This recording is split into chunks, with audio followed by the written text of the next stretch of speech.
দেওয়ার পর একটু বেশি খেতে মজা লাগে। একদম নরম। Everyone, welcome back to my channel. সাবুদানার এই কাঁচের রসমালাই মিষ্টিটি তৈরি করে নেওয়ার জন্য প্রথমে একটি বোলের মধ্যে 1 কাপ সাবুদানা নিয়ে নিচ্ছি। আপনারা চাইলে হাফ কাপ সাবুদানা দিয়েও তৈরি করে দেখতে পারেন। এরপর খুবই সামান্য পরিমাণে লবণ দিয়ে দিচ্ছি। খুব বেশি পরিমাণে লবণ দেওয়া যাবে না। দেখতেই পাচ্ছেন আমি ঠিক কতটা লবণ ব্যবহার করছি। এরপর সাবুদানাগুলোর মধ্যে 1 কাপ পানি দিয়ে দেব। পানিটা অল্প অল্প করে দিয়ে এভাবে করে সাবুদানার মধ্যে মিশিয়ে নেব। সাবুদানাগুলোর মধ্যে খুব বেশি পরিমাণে পানি দেওয়া যাবে না। 1 কাপ পানি দিলেই যথেষ্ট। লবণ, পানি ও সাবুদানাটাকে মিশিয়ে খুব ভালো করে রেস্টে রেখে দিতে হবে। খুব ভালো করে মেশানোর পর এরপর এই সাবুদানাটাকে 10 মিনিটের মতো রেস্টে রেখে দেব।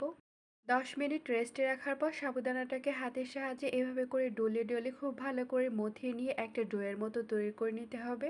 সাবুদানাগুলোকে প্রথমের দিকে একটু ঝরঝরে মনে হলেও হাত দিয়ে এভাবে করে ডলে ডলে নিলে একাই কিন্তু এগুলো ডোয়ের মতো হয়ে যাবে।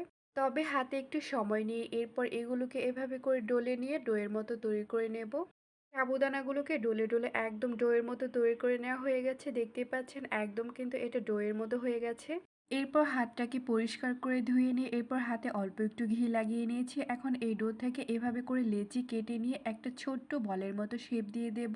আপনারা চাইলে আরো বড় করে শেপটা দিতে পারবেন, তবে সাবুদানার কাচের এই রসমালাই শেপটি ছোট্ট শেপ দিলে একটু বেশি ভালো লাগে। আমি সাবুদানা মিষ্টিগুলোর আরো একটি বল শেপ তৈরি করে দেখাচ্ছি। দেখতেই পাচ্ছেন কতটা সহজে বল শেপটা তৈরি করে নিলাম। ঠিক এইভাবে করে সবগুলো বল শেপ তৈরি করে নেব। সাবুদানা মিষ্টির সবগুলো বল শেপ কিন্তু তৈরি করে নেওয়া হয়ে গেছে। সাবুদানা মিষ্টির বল শেপগুলো কতটা কিউট লাগছে আপনারা দেখতেই পাচ্ছেন। এখন সাবুদানার এই রসমালাই মিষ্টিগুলো রান্না করে নেওয়ার জন্য প্রথমে প্যানের মধ্যে 1 লিটার লিকুইড গরুর দুধটা নিয়ে নিচ্ছি। আপনারা চাইলে হাফ লিটার দুধ দিয়েও কিন্তু তৈরি করে দেখতে পারবেন। এখন এই দুধটাকে হালকা করে গরম করে নেব। খুব বেশি গরম কিন্তু করা যাবে না। দুধটা যখন হালকা গরম হয়ে আসবে ঠিক তখনই সাবুদানার এই বল শেপগুলো এই দুধের মধ্যে দিয়ে দেব।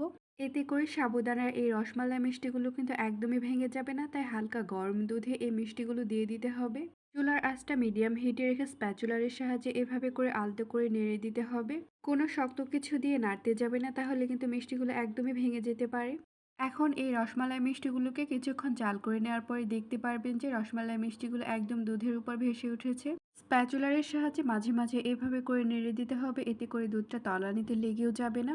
রসমালাই মিষ্টিগুলোকে কিছুক্ষণ জাল করে নেওয়ার পরে দেখতে পারবেন যে রসমালাই মিষ্টিগুলো এরকম দুধের উপর ভেসে উঠতে শুরু করেছে। এখন এই রসমালাই মিষ্টিগুলোকে খুব ভালো করে জাল করে নিয়ে সিদ্ধ করে নিতে হবে। রসমালাই মিষ্টিগুলোকে সিদ্ধ করে না নেওয়ার আগে কিন্তু একদমই চিনি বা কোনো কনডেন্স মিল্ক দেওয়া যাবে না।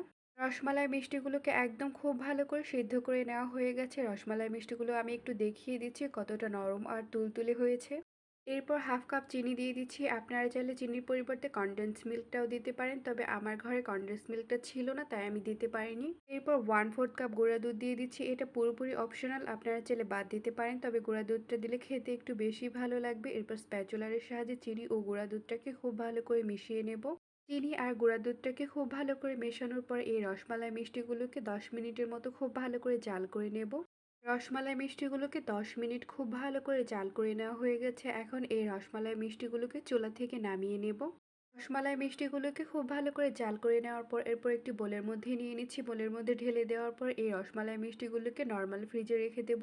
রসমালাই মিষ্টিগুলোকে নর্মাল ফ্রিজে 1 ঘন্টার মতো রেস্টে রেখে দেবো, এতে করে এই ডেজার্টটা একদমই ঠান্ডা হয়ে যাবে।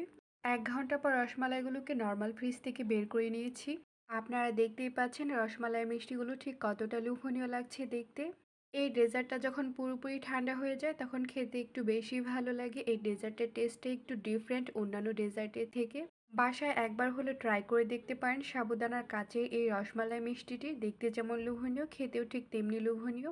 আর হ্যাঁ, যদি আমার সাবুদানার কাছে এই রসমালাই মিষ্টিটি আপনাদের ভালো লাগে তাহলে অবশ্যই লাইক কমেন্ট এবং শেয়ার করবেন। ইউটিউব থেকে দেখে থাকলে সাবস্ক্রাইব করবেন আর ফেসবুক পেজ থেকে দেখে থাকলে ফলো করবেন। আর আমার এই ভিডিওটি দেখা